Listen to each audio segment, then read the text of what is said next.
Noite. Muito bem. Abra a tua Bíblia em 1 Samuel,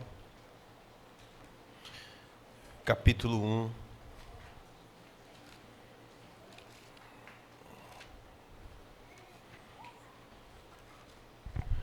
Muito bem. Você achou o 1 Samuel? Muito bem. Hoje, culto da família. Alguém conseguiu trazer um familiar para a igreja hoje? Não? Vocês não se esforçaram essa semana. Não lavou a louça da mamãe, não aparou a grama do papai. Então eles não vieram. E aí? Firmeza? 1 Samuel, capítulo 1, versículo 8. Podemos ler? Oi, dinheiro entrando aí. 1 Samuel, capítulo 1, versículo 8, diz assim: Então Elcana, seu marido, lhe perguntou: Ana, por que choras? E por que não comes? E por que está triste o teu coração? Não te sou eu melhor do que 10 filhos? Então Ana se levantou depois que comeram e beberam em Siló. E Eli, sacerdote, estava sentado numa cadeira junto a um pilar do templo do Senhor. Ela, pois, com amargura de alma, orou ao Senhor e chorou muito. E fez um voto, dizendo: Ó Senhor dos exércitos, se deveras atentares para a aflição da tua serva, e de mim te lembrares, e da tua serva não te esqueceres, mas me deres um filho varão, ao Senhor o darei por todos os dias da sua vida. E pela sua cabeça não passará navalha. Continuando ela a orar perante o Senhor, Eli observou a sua boca, porquanto Ana falava no seu coração. Só se moviam os seus lábios, e não se ouvia a sua voz. Pelo que Eli a teve por embriagada. E lhe disse: Até quando estarás tu embriagada? Aparta de ti o teu vinho. Mas Ana respondeu: Não, meu senhor. Eu sou uma mulher atribulada de espírito. Não bebi vinho, nem bebida forte, porém derramei a minha alma perante o Senhor. Não tenhas, pois, a tua serva por filha de Belial, porque da multidão dos meus cuidados e do meu desgosto eu tenho falado até agora. Então lhe respondeu Eli: Vai-te em paz, e o Deus de Israel te conceda a petição que fizeste. Ao que disse ela: Ache a tua serva graça aos teus olhos. Assim a mulher se foi o seu caminho, e comeu, e já não era triste o seu semblante. Amém. Palavra de Deus, palavras da vida eterna. Hoje nós vamos falar sobre o papel da mulher na família. Normalmente nós damos muita ênfase ao papel do homem, mas hoje eu quero conversar especificamente sobre o papel da mulher dentro de casa. E o primeiro papel que eu estou colocando aqui é sobre a mulher como intercessora, uma mulher como aquela que ora pela sua casa, que ora pela sua família. Nós vamos falar sobre a esposa como sendo o favor do Senhor para o seu marido. A Bíblia diz: quem acha uma esposa, acha o favor do Senhor. Então, a esposa, ela é o favor do Senhor para o seu marido. E sobre a mulher sábia, Provérbios 14, 1, diz o seguinte: a mulher sábia edifica a sua casa, é aquela mulher que edifica a sua casa. E Gênesis capítulo 2, 18, que fala que a mulher foi dada para ser auxiliadora. Então, vamos falar sobre essa mulher que é intercessora, sobre essa mulher que é uma bênção, sobre essa mulher que é aquela que edifica a casa, e sobre a mulher que é auxiliadora do seu marido. Ok? Então, nesse versículo, nesse texto que nós lemos de 1 Samuel, capítulo 1, a gente tem uma das cenas que, para mim, é muito chocante, é uma cena que sempre me emociona, essa leitura que nós fizemos aqui. Então, a gente tem... Levi, baixa só um pouquinho, meu filho, está um pouco alto. A gente tem a história dessa mulher que estava muito angustiada, né, muito triste. A razão da tristeza dela era porque ela não conseguia ter filhos. Talvez não seja uma coisa relevante para os nossos dias, mas no caso de Ana era angústia, sinônimo de angústia.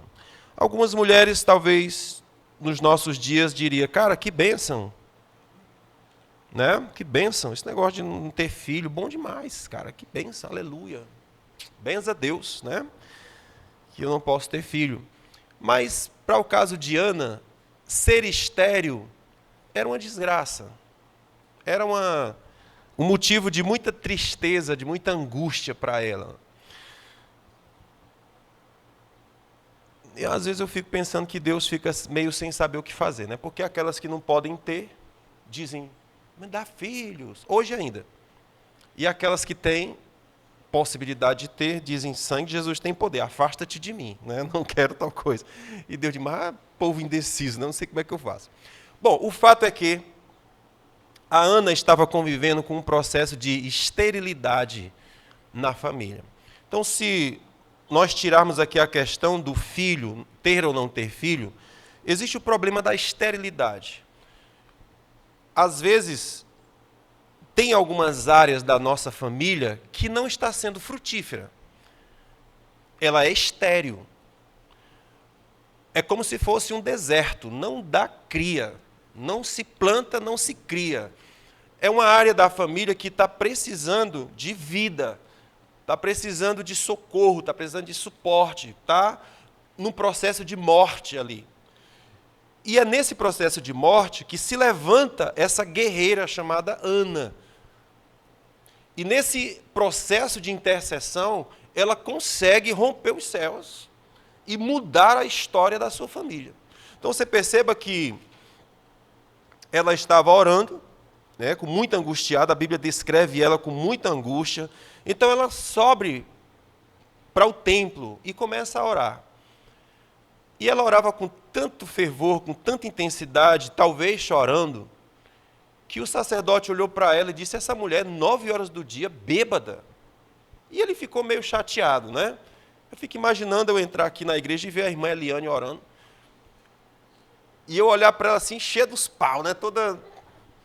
E falando besteira, e não sei o quê. Então, o pobre do sacerdote entrou lá e disse, rapaz, 9 horas da manhã, irmã, domingo. A irmã passou a noite nos porre, como foi? Interpretou mal. Julgou mal a irmã, não é? Quando a irmã falou e disse, não, meu senhor, eu não estou embriagada. Eu falo da dor do meu coração. Os meus lábios apenas balbuciam e dá a ideia de que eu estou falando comigo mesmo, mas não, eu não estou bêbada, eu estou embebida da minha dor. O sacerdote certamente ficou constrangido, como eu ficaria também. E aí ele aproveitou e disse, oh Jesus, me ajuda agora, né? Filha, pois então eu te abençoo, ok? Te abençoo, vá em paz, que o Deus de Israel te conceda, aleluia, sangue de Jesus te cubra. Aí a Bíblia fala que a irmã, que não é besta nem nada, pegou a palavra e disse, amém, é isso. Rapaz, ela é tão legal, porque ela estava num ambiente, e aquela palavra que o sacerdote liberou era tudo que ela precisava. O sacerdote liberou uma palavra de fé, pois vai em paz e que o Deus de Israel te conceda. Ela disse, fechou, é nós. Levantou-se dali, e a Bíblia fala que o seu semblante mudou, e ela passou a comer e esteve alegre. Agora, o que eu acho lindo é que ela fez uma promessa a Deus. Enquanto ela orava por filho, ela disse, Senhor, se tu me der um filho homem, eu vou dá-lo a ti. Eu vou devolver para ti. E aí, amados, essa mulher, Deus ouviu sua oração, abriu a sua madre, onde o local que havia morte agora tem vida, agora tem filho, agora tem fertilidade, não tem mais infertilidade, favor chegou, a vida está fluindo como deveria fluir. E a Bíblia diz então que ela tem um filho. E ela coloca o nome do menino de Samuel, e Samuel veio a ser um grande homem de Deus naquela nação. Ele governou, foi juiz de Israel durante décadas. E a Bíblia diz que ele foi íntegro do primeiro dia da sua vida ao fim dos seus dias. Homem íntegro, reto. No fim da sua vida, ele falou com todo Israel, dizendo: quem de vocês pode me acusar de qualquer desvio da minha conduta? Que eu tenha pegado alguma coisa de alguém, ou que eu tenha julgado com injustiça alguém? Todo Israel disse: nunca.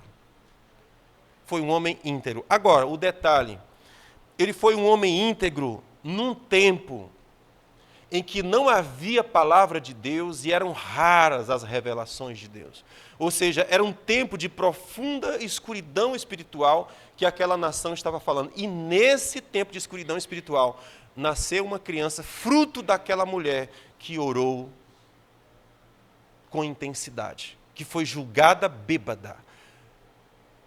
Aquela inconformidade com aquele estado de esterilidade foi de onde surgiu esse menino que veio a ser resposta de Deus para uma nação que estava vivendo na escuridão.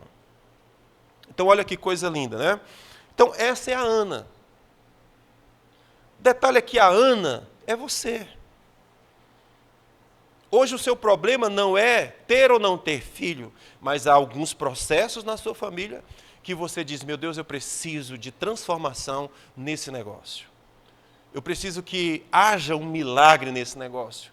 Eu sofro por isso. E a Bíblia diz que da dor do seu coração é que ela orava.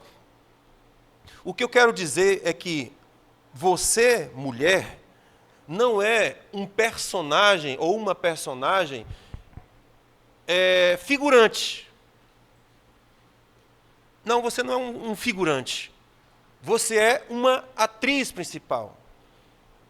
É você que faz a história acontecer. Deus chamou você para ser alguém que transforma a história, que transforma a família, que muda uma sociedade. No meio de densas trevas, do seu ventre nasceu alguém que mudou a história. Em vez de se gerar um igual aos outros, gerou-se um extremamente especial diante de Deus, diante dos homens. E aquilo é fruto de uma mulher que ora. Fruto de uma mulher intercessora. Nesses dias, minha esposa chegou para mim e disse: meu amigo, está na hora de você fazer um jejum. Ela e a Ellen estão juntos nesse negócio. A Ellen até agora não conseguiu fazer que eu jejuasse, né? É forte. Mas a Ellen é para eu ficar magro e ela é para eu ficar espiritual. Forte espiritual, né? A mulher disse: ó, meu amiguinho, vai ter que fazer uns jejumzinhos aí, viu? Porque Deus falou comigo para orar por você. E aí ela começou a orar e os cão começou a fazer lá um negócio. Aí disse: rapaz, a macumba tá forte aqui, viu? Então, aí eu disse assim: rapaz, eu acho que eu estou igual aquele negócio do presidente dos Estados Unidos dando milhões de dólares para quem pegar o Maduro, né? Eu digo, acho que no inferno eles fazem esse negócio aí, ó, cabeça do astro aqui, tantos milhões, hein? E aí começa um movimento lá, e o Senhor levanta o exército aqui para a intercessão, aleluia, glória a Deus. Mas por que eu estou falando isso? Porque, de repente, você vê o seu marido passando por processos e você acha que aquilo é normal. Não é normal. Você, como esposa, não está ali para ser uma figurante. Você está ali para ser suporte de um marido. E esse processo da intercessão, ele é essencial para que a transformação aconteça. Não é? É forte. Então, veja bem. Eclesiastes capítulo 4, versículo 9, a Bíblia diz o seguinte: é melhor serem dois do que um. Todas as vezes que você estiver fazendo um PG de casal, um curso de casal, uma palestra de casal, eu acho que é quase impossível não passar por essa passagem aqui. Essa passagem aqui é clássica, é ouro, e ela descreve muito a relação, a dinâmica familiar. Então veja, Eclesiastes 4:9. Melhor é serem dois do que um. Como é que é? É melhor serem dois, está correto, melhor é serem dois do que um. Porque tem melhor paga do seu salário. Ou melhor paga do seu trabalho. Veja bem, o primeiro contato aqui é esse. O maior desafio dos casais é se tornar um. Eles perseveram em serem dois. Indivíduos separados, não se juntam. Não se unem. Sendo que esse é o primeiro mandamento de Deus, é se unir. Portanto, deixará o homem pai e mãe, se unirá à sua mulher. O primeiro mandamento é esse, se una. E qual é o mandamento mais difícil de ser cumprido? Se unir. Marido e mulher permanecem água e óleo durante muitos anos. Às vezes morre e nunca vira uma coisa só. Não se mistura, não é? Um detalhe que eu percebi ao longo dos anos é que, geralmente, os casais que estão passando por problemas financeiros, eles não se unem. Eles não se unem. Isso é curioso, não se unem. E, geralmente, quando eles chegam para conversar com a gente, eu digo, filho, não vai acontecer nunca, vocês vão continuar levando P para o resto da vida, não tem o que fazer, não. Porque vocês nunca se unem. Um quer uma coisa, outro quer outra, vocês não se unem, vocês não se tornam uma coisa só. O coração de um não é o coração do outro, um não é o amparo do outro, vocês são inimigos. O inimigo dorme ao lado, é tipo assim, vamos fazer um filme. Dormindo com o inimigo, alguma coisa. Não se une. Se não se une, não prospera, não cresce, não dá certo. Uma das coisas poderosas que eu descobri ao longo da vida é que quando o casal se une acerca de uma dificuldade que eles têm, aquilo é invencível. Eles criam uma estrutura, é poderoso, eles oram, Deus responde, é forte isso. Você pode pegar um caderninho daqueles simplesinho, de arame, onde você anota suas orações, anote e bote lá. E veja como vai acontecer. É uma coisa impressionante, acontece. Agora, geralmente, o casal entra em conflito, briga, discórdia. Não vai rolar nunca. Aquela parte que a Bíblia diz assim, quão bom e quão suave é que os irmãos vivam unidos, porque desse lugar Deus determina a sua bênção e vida para sempre. Onde é o lugar que Deus determina a bênção? Um lugar de união. Como é bom que os irmãos estejam unidos. Desse lugar é que Deus determina sua bênção. E o que mais? Vida para sempre. Vida. Se eu não me uno, não vai ter vida. Não vai funcionar. Essa é a parte mais difícil. Agora, por que é difícil se unir? Porque tem muito orgulho. Tem muita individualidade. Não quero compartilhar, eu não quero abrir mão de nada, eu quero seguir minha vida, eu quero fazer do jeito que eu gosto. A pessoa se casa e continua se comportando como sendo solteiro. Vai para onde quer, quando quer. A mulher está gritando por atenção, mas ele não dá. Vão virando dois inimigos dentro de casa. Não funciona. Um precisa se importar com o que o outro necessita. É para isso que a gente casou. Para ser companheiro um do outro. Para ser junto do outro. Não? É assim que funciona. Agora, casou e permanece como solteiro, não vai rolar nunca. Não prospera nunca. Não dá certo. Então, é melhor ser dois do que um, porque eles vão ter melhor paga do seu salário. Certo? Isso é o que significa você vai prosperar. Você vai crescer.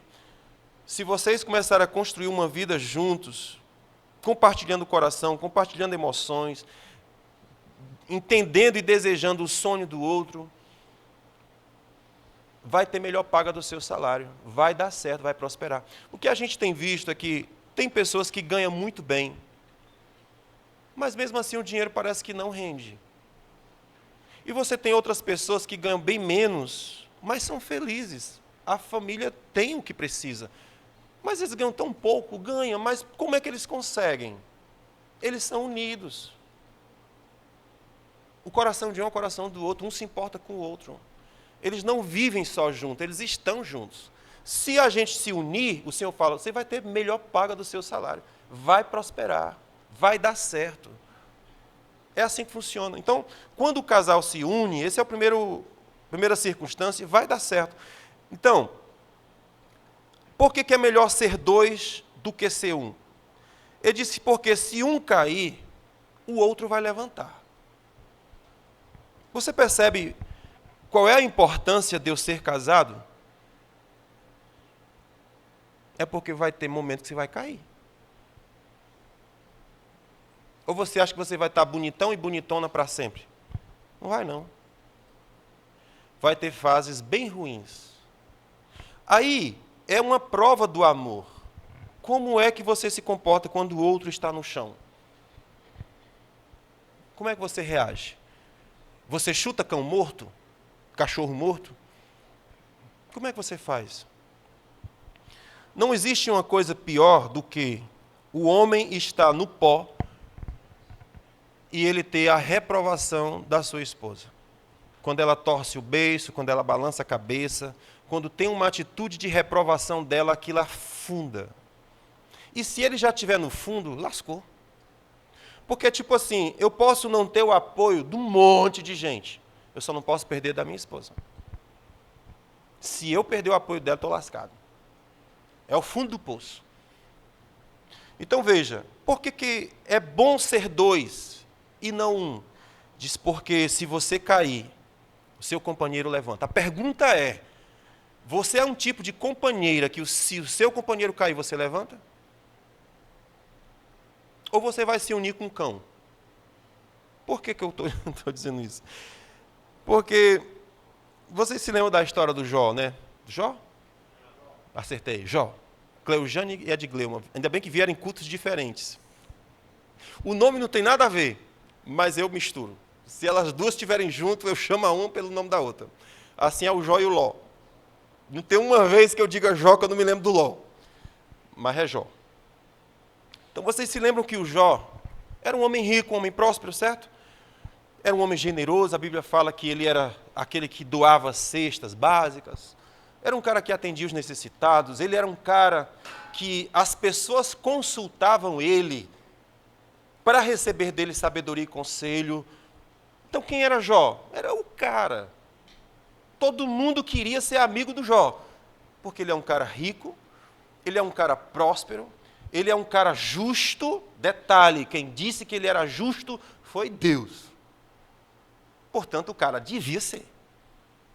Não tinha sombra de dúvida de que ele era um homem muito decente. Um ser humano incrível. Então, o cara era justo, o cara era decente, o cara era próspero, o cara tinha uma família grande, o cara tinha influência social, o cara era sábio, tinha bons conselhos, ele era o cara. Mas aí o que aconteceu? Ele perdeu tudo.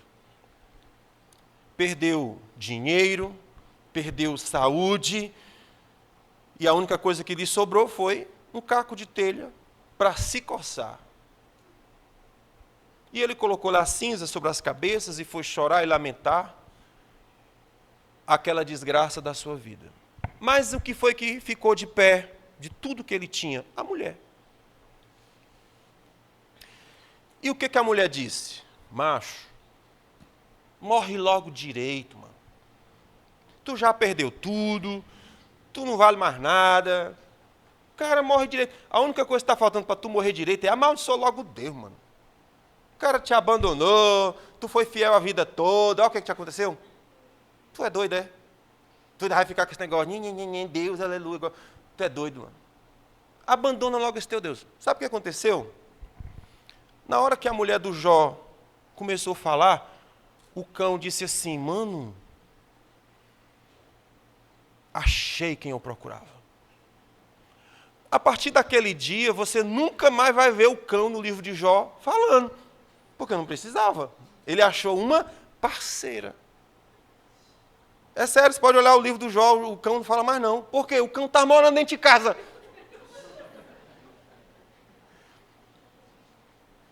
E aí, minhas amigas, é o que eu tenho percebido, a mulher, ela é muito espiritual. Ela tem uma percepção espiritual absurda. Mas vou te dizer uma coisa, é muito fácil ela sair do campo de Deus para ir para o campo do campo do cão para ir para o campo de Deus. É fácil. Ela anda no meio desses dois campos fácil e rápido. É igual Pedro, aquele negócio que uma hora Pedro estava dizendo, ó Senhor, Jesus pergunta, o que estão dizendo que eu sou? Aí ele diz, tu é o Filho de Deus. Aí Jesus fala, cara, não foi carne nem sangue que te revelou, mas foi o meu Pai que está no céu. Ou seja, cara, tu é muito espiritual, mano. Cara, tu está discernindo o que ninguém aqui está discernindo. Aí logo em seguida, Jesus fala, pois é, negrada, como eu estava dizendo, dentro de pouco tempo eu vou subir no Calvário e eu vou morrer. Aí Pedro, opa, alto lá, o senhor não vai não. Porque se vier a gente corta o pescoço. Aí ele diz, Satanás. Bom, meu cara, nesse instante, o cara fluiu do universo de Deus para o universo do cão assim ligeiro. Pois bem, o Pedro tinha essa característica, mas as mulheres têm essa característica muito forte.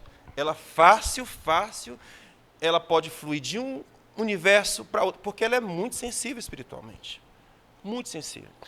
Então, o que eu estou dizendo? É que se as minhas senhoras não tiverem discernimento espiritual, você pode ser maligna na vida do seu esposo, na vida da sua família.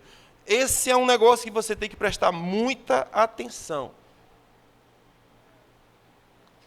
Se eu estou sendo maligna ou se eu estou sendo divina na influência que eu estou trazendo sobre a minha família, sobre a vida do meu esposo, sobre a vida dos meus filhos. Então veja, se um cair, o outro se levanta. Aliás, se um cair, o outro levanta. Essa é o sentido de serem dois e não um. Mas se o casal não se une, vocês vão ser dois que não se juntam. Então, um vai cair e vai continuar prostrado. E pior, porque tu ficou do lado acusando e apontando e lascando ele. Que foi o que aconteceu com a mulher do Jó. O cara perdeu tudo, menos a mulher. E essa mulher passou a ser influência do cão para tornar a vida dele um bocadinho pior. É forte. É forte. Perdeu os meninos tudinho, perdeu as meninas tudinho, perdeu as riquezas tudinho. Só sobrou a mulher. Aí o cão disse, é nós.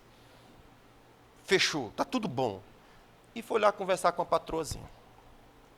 Então, minha filha, se o seu marido está no chão, qual é o seu papel? Levanta ele. Seja suporte para ele. É a hora de você ser revestido de graça e misericórdia para levantar o que está prostrado. O que a Bíblia diz é que Jesus, ele não esmaga, ele não apaga o pavio que fumega e não esmaga a cana quebrada. Vocês não são do tempo da lamparina, eu entendo. Mas eu sou. Né? Eu tenho a felicidade de viver em 2 séculos.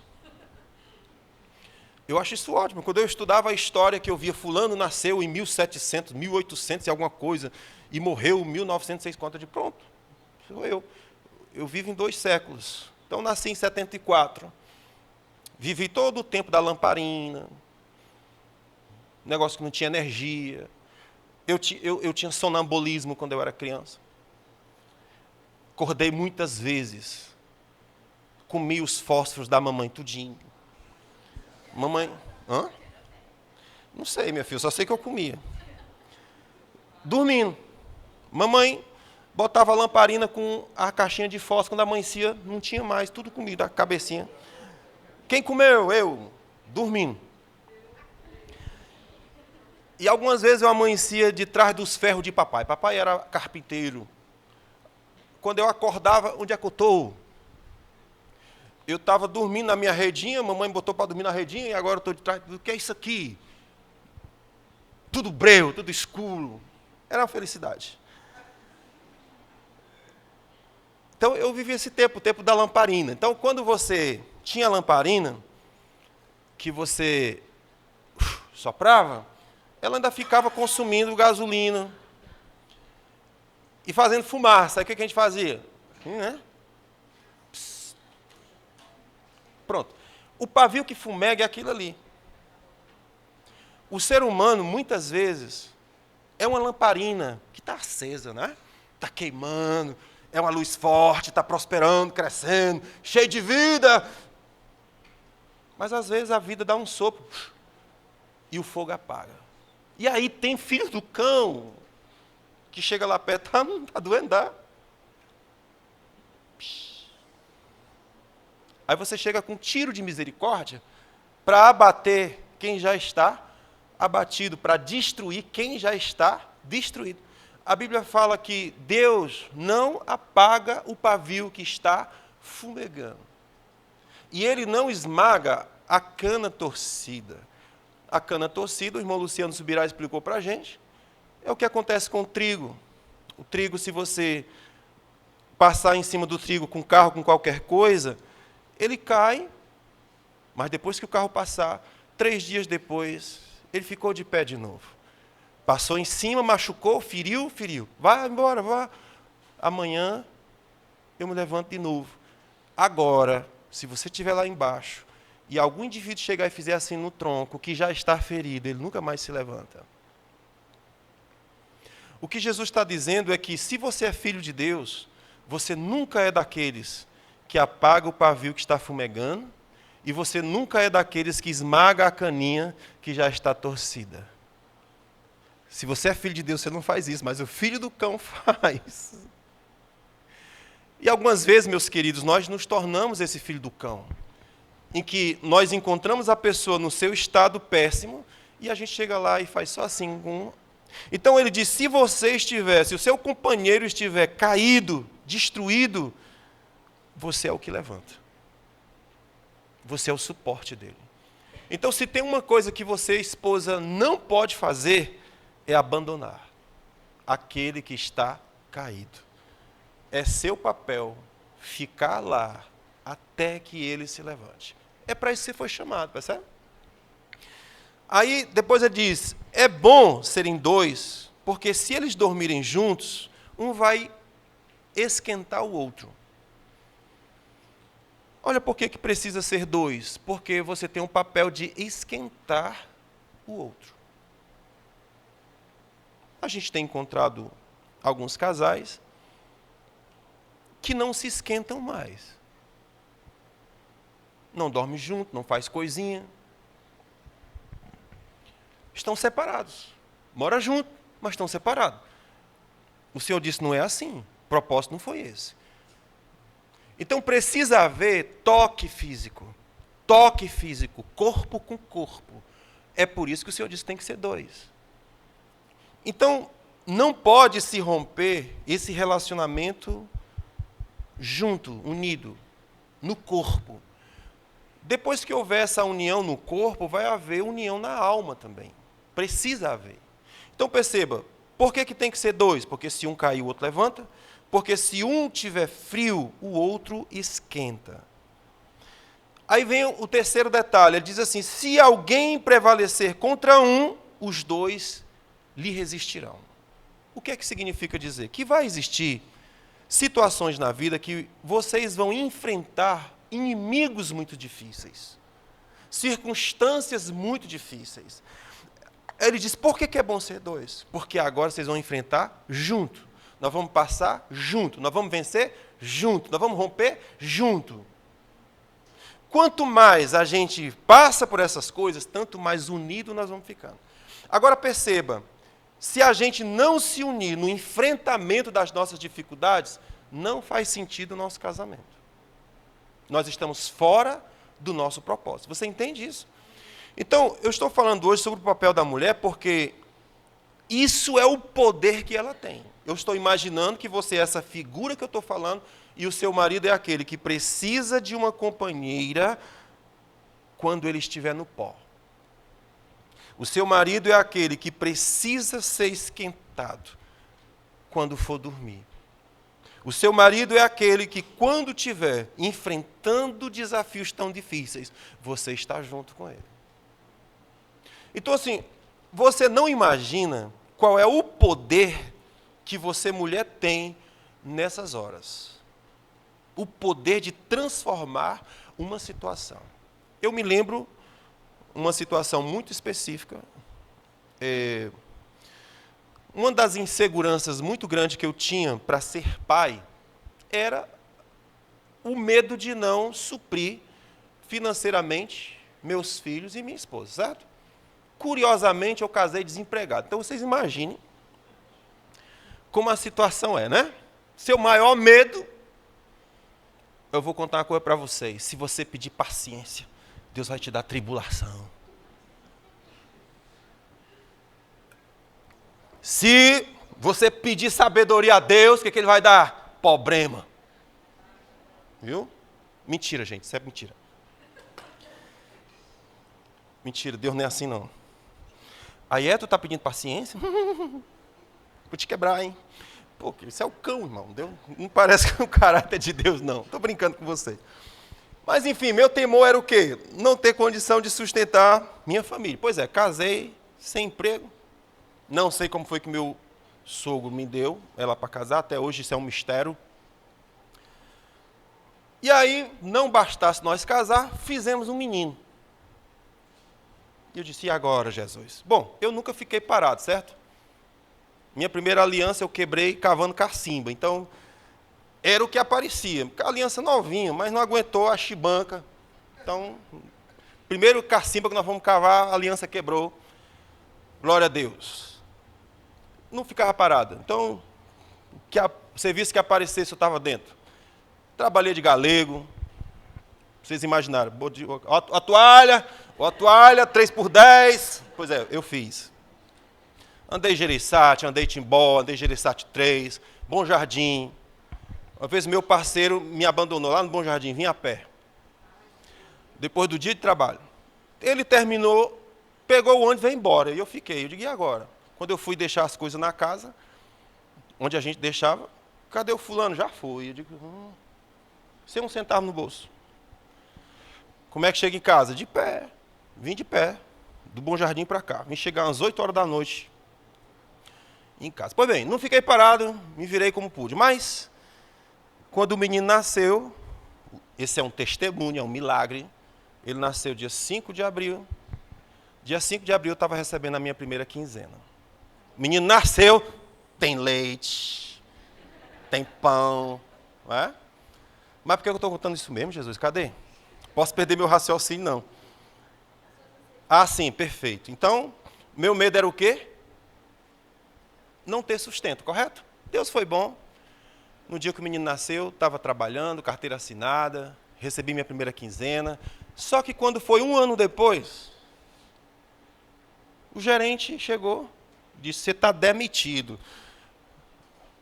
Na Jangadeiro, não, na Elizabeth Têxtil. Aí eu, mas cara, de que eu estou demitido? Sou pontual, falo assim, rapaz, fique feliz que você vai receber seu direito. Tá bom. Vim para casa. Cheguei em casa, me deitei na cama com toda a força. Minha esposa estava com a rede em cima da cama. Aí ela disse, o que foi? Demitiram você? Eu disse, arriego. Foi. Palavra dela. Relaxa, vai dar tudo certo. Vocês conseguem imaginar qual é o poder, o impacto dessa palavra agora? Irmãos, tipo assim, eu não sei, mas agora eu sei que vai dar certo. Então aquele peso esmagador se reveste de fé. 30 dias depois eu estava em outra empresa melhor. Mais humana, um salário melhor, tudo certo. Funcionou, nunca ficamos sem suprimento, o Senhor supriu. Mas eu estou te contando essa coisa para você entender qual é a graça, a força, o poder que tem de uma palavra certa, de um apoio certo, quando você está caído. Quando você está no chão, a palavra certa, principalmente que vem da sua esposa. Se você perder o apoio de todo mundo, menos dela, vai dar certo. Vocês vencem qualquer coisa. É como esse texto diz, se o inimigo se levantar, vocês dois vão resistir. E é assim que acontece. Mas se o casal não se une, meu amigo, o inimigo que você enfrenta fica muito mais forte, muito mais poderoso, porque você está só. Você está só e ela está só. Enfrentando o inimigo, mas estão os dois só. Se juntou, irmão, já era. O desafio vai ficar mais fácil. Por isso que Deus diz que o mandamento primeiro é esse: deixará pai e mãe, se una. Porque se isso acontecer, rapaz, vocês vão enfrentar as dificuldades muito mais fácil. Você compreende isso? Muito bem. Então isso é o que eu estou te falando sobre o papel intercessor dessa mulher, que tem uma capacidade de transformar a circunstância da sua casa. Então, está acontecendo um monte de coisa na minha casa, mas eu só reclamo, eu só falo, eu só digo. Não vai funcionar, irmão. Você está falando e reclamando para quem não tem o poder de resolver. O que a Ana fez foi: eu estou com o meu coração muito angustiado. Ela subiu ao templo e, da dor do seu coração, ela clamava ao Senhor. E naquele dia, Deus mudou a história daquela casa. Acabou com a esterilidade daquela casa. Aquilo que era morte foi eliminado por meio da intercessão. Então, quero dizer que aquilo que está na sua casa que não lhe agrada, há como ser revertido, há como mudar aquilo por meio da oração. Amém? Não interessa se é no filho, não interessa se é no esposo, não interessa no que seja. Se é financeiro, qual é a outra, não interessa. Se vocês estiverem juntos, vocês vão enfrentar juntos os inimigos e vão cair. Vocês vão romper com tudo. Amém, gente? Então, Provérbios 18, 22, a Bíblia diz: quem acha uma esposa, acha o favor do Senhor. Então, qual é a segunda característica da esposa? Ela é o sorriso de Deus para o seu marido. Certo, Michel? Glória a Deus. Dá 3 pulinhos.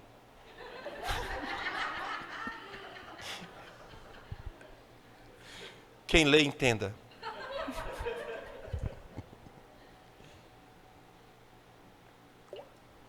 Então, qual é o papel da mulher aqui? Ela é favor do Senhor para o seu marido, certo? Ela é bênção do Senhor. Agora a pergunta é: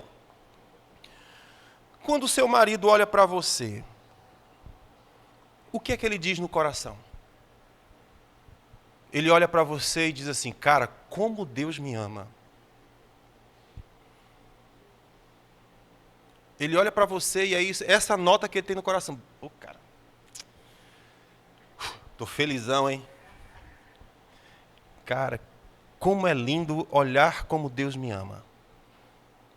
Olhar para o favor de Deus para mim. Todas as vezes que eu olho para ela, eu me lembro: Deus me ama. Pergunto: isso é você?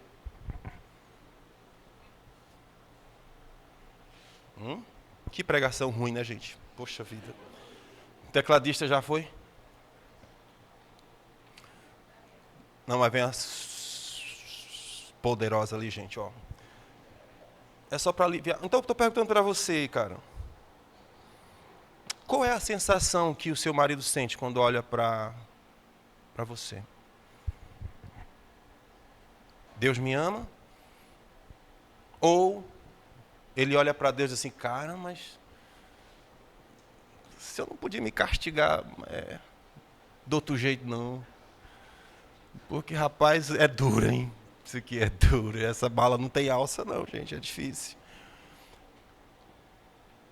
Como é que o seu marido se sente? É bom para ele viver com você? É agradável? É uma aventura todos os dias? É algo que vale a pena viver por sua causa? Ou é dolorido viver a experiência da vida com você?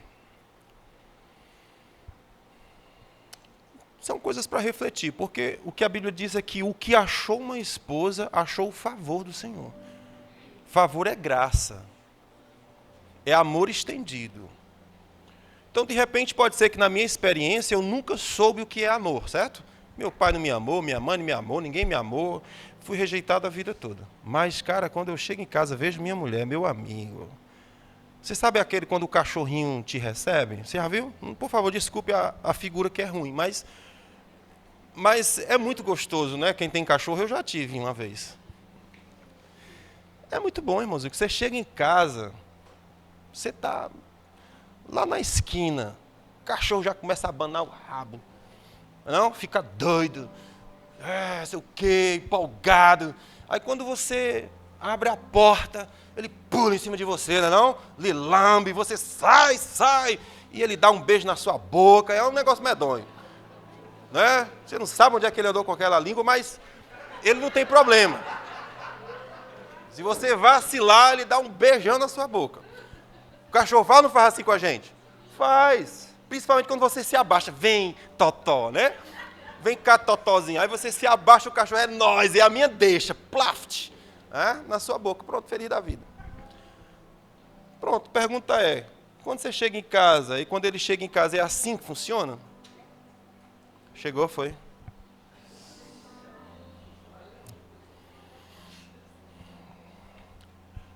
Pois bem, se o marido chega em casa e é essa recepção a recepção do cachorro que eu estou dizendo, se essa recepção cheia de alegria e felicidade, ele vai ter a impressão de, cara, como Deus me ama.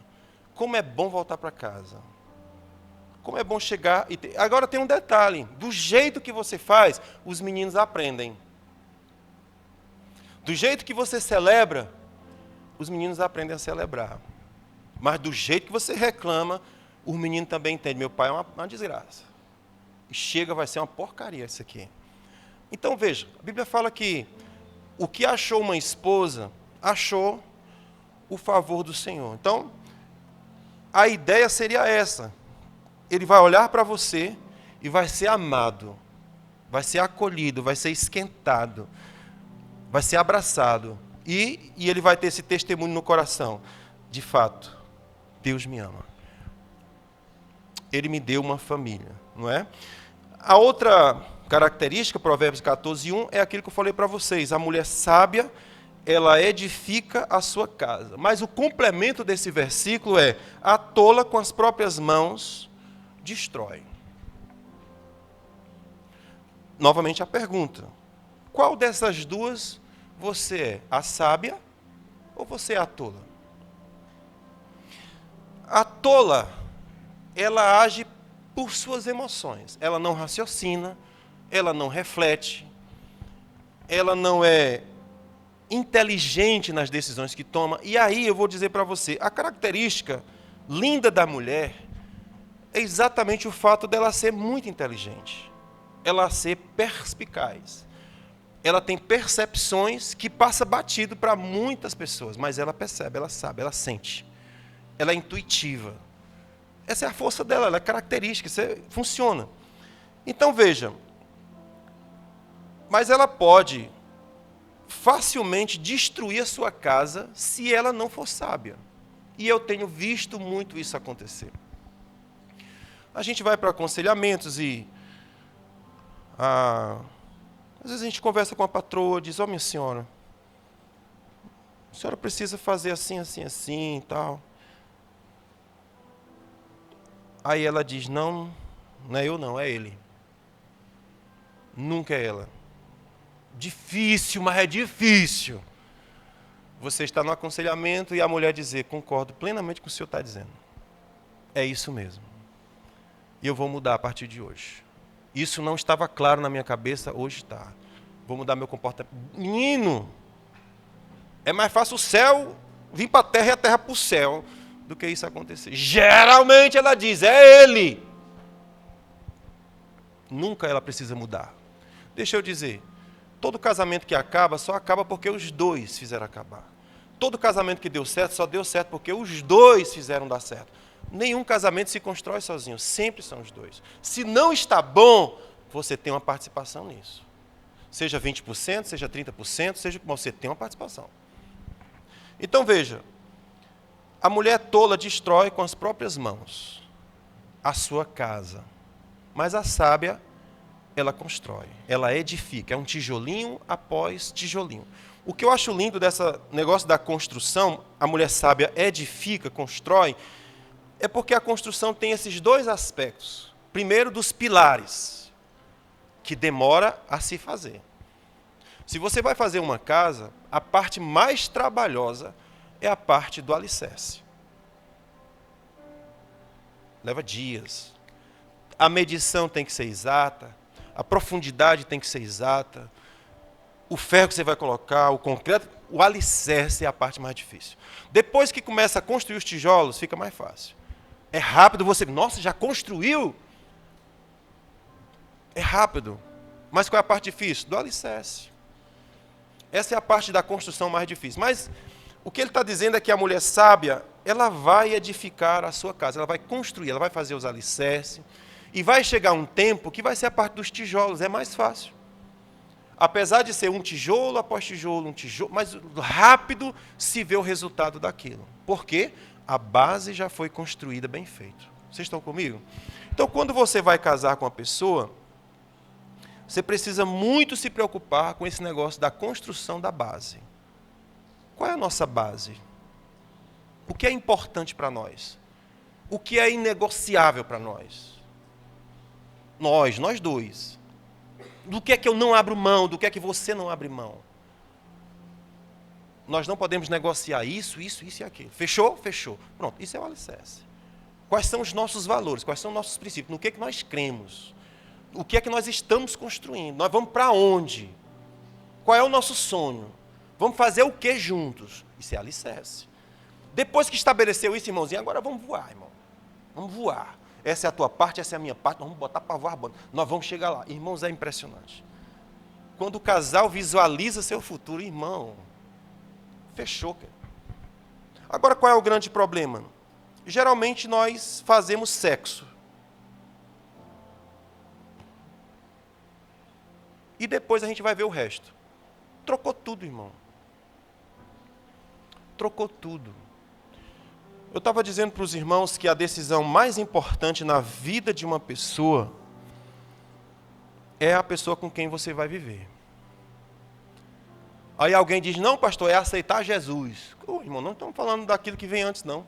Deus é primeiro, acabou. Estou falando depois disso. Depois que você acertou a sua vida com Deus, o que é que vem em seguida e é mais importante? A pessoa com quem você vai viver. Você pode ter a sua vida arruinada por causa de um relacionamento ruim. Vida e morte está naquele relacionamento. Como é que eu vou escolher irresponsavelmente, gente? Não posso. Não posso. Eu tenho que ser muito criterioso. Eu tenho que buscar o Senhor, orar ao Senhor. Eu tenho que ter paz no meu espírito para decidir aquele negócio. Vai ter pessoas que Deus vai dizer assim, cai fora, isso é laço. E vai dizer, vai, Deus diz. Agora qual é a questão? Eu posso estar tão envolvido emocionalmente que eu digo, cara, não quero saber o que Deus acha. Só sei o que eu quero. Se lasca todinho. Uma vez um rapazinho chegou aqui no final do culto, desesperado. Eu achei que tinha morrido alguém na família. Me ajuda, pastor, me ajuda. Eu digo, vala, meu Deus, irmão, tenha calma, no final do culto é um monte de gente querendo falar conosco. Relaxa só um pouquinho. Mas ele estava muito ansioso. Aí terminei, fui lá conversar com ele, o que é que ele disse? Pastor, quero que o senhor ore por mim. É mesmo, é mesmo. Por quê? Pastor, conheci uma menina. E eu acho que ele queria, tipo, eu fizesse uma macumba evangélica, tá entendendo? Tipo aquela que diz assim, devolva o teu amor em 3 dias, aquele negócio. Aí ele queria, o senhor tem a oração da rosa ungida, nem nada não, dessas coisas que traz o amor. Eu digo, eu disse, meu lindo, deixa eu te contar. Eu não vou orar por tu, não. Mas eu vou te dizer que esse teu relacionamento já deu errado. Nem começou. E já deu errado. Por causa de quê? Minha esposa sempre tem uma pergunta para os garotos que vão namorar. Ela diz assim, você está apaixonada? Estou. Deixa eu te perguntar uma coisa. Se hoje Deus falar para ti assim, abandone ele, o que é que você faz? Ah, pastora, abandono não. Pois então pronto, já deu errado, viu? Parte do Senhor. Nem vamos continuar a conversa. Por que, pastor, que isso dá errado? Porque todo relacionamento onde Deus não está no centro, onde outra pessoa está no... já deu errado, irmãozinho. Existe uma idolatria do sentimento. Você pegou o sentimento, colocou no centro e disse, Deus e o meu sentimento? Está doido, irmão? Esses olhos, posso viver sem eles não. Essa boca, Ave Maria. posso viver sem isso não, minha gente. Você está louco? Pois é, filho, já deu errado. Porque Deus não é o centro da tua vida, não é o centro do teu relacionamento, não é o centro das tuas decisões. Já deu errado. A tua paixão domina a tua vida. Você vai fazer besteira. Ok? Então, o que eu estou dizendo para você? Que a decisão da pessoa com quem você vai viver é a decisão mais importante da sua vida. Ela não pode ser tomada irresponsavelmente. Você tem que refletir, tem que orar, tem que ter paz de espírito. Porque, irmãos, você, mesmo fazendo essas coisas, você vai enfrentar muitos desafios. Imagine se você não fizer. Imagine se não fizer. Ou seja, o processo da construção de uma família não é uma coisa fácil. Ser esposa não é fácil. Mas não se iluda, ser esposo, na minha concepção, eu que sou, eu nunca vi uma tarefa mais difícil. Arrancar toco, oxe, beleza, fácil demais, a gente é doido, é? Fácil demais. Arrancar toco, arranquei quando eu era criança. Árvore, derrubar árvore, arrancar árvore pela... Bom demais. Construir casa, derrubar casa, fácil. Ser esposo, difícil. Fazer uma mulher feliz, é o desafio mais doido da vida, é isso aí. Quero comer uma coisa, o que é, filho? Não sei. Só sei que é bom. Mas se tu me dissesse o que era, eu até poderia te ajudar. Não, eu não sei, estou aqui pensando. Mas eu não sei o que é não. Então assim, cara, é difícil. Difícil, não é fácil não. Ok? Então, meus queridos e minhas queridas, para a gente encerrar aqui a nossa conversa.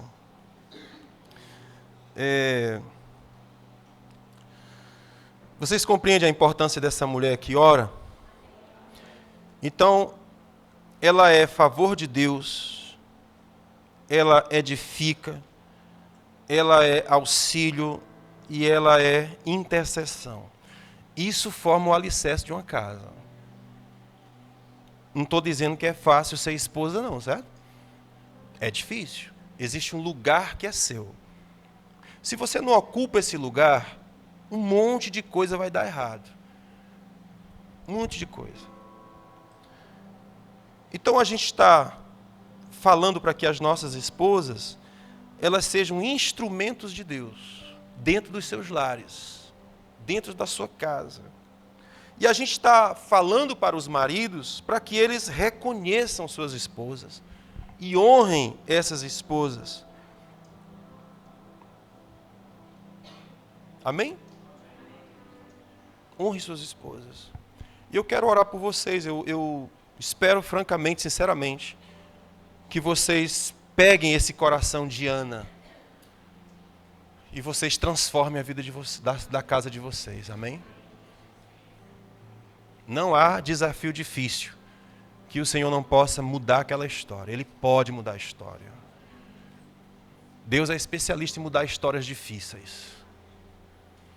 Mas se o coração estiver apertado, isso pode ser o combustível para uma oração que vai destravar o céu.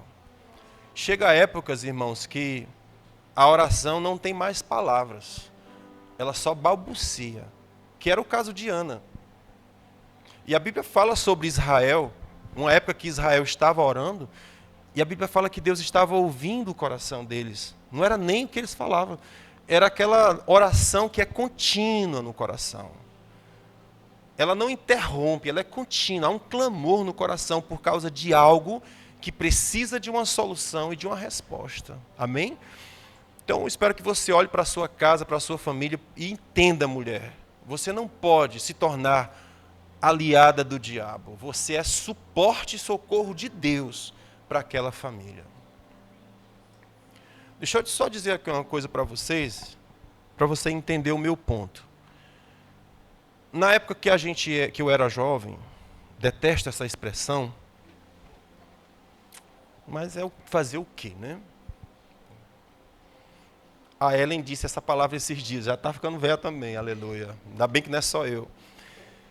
Mas quando a gente era jovem, a gente via as mulheres jovens orando, dizendo, ó Senhor, dá-me um varão. Eu acho essa palavra muito feia. Está na Bíblia, mas acho que não é boa. homem, né? Senhor, me dá um homem. E aí eu aprendi que Deus não dá homem para a mulher. Deus dá uma mulher para o homem. Antes de você pensar que isso é um discurso machista, está lá em Gênesis.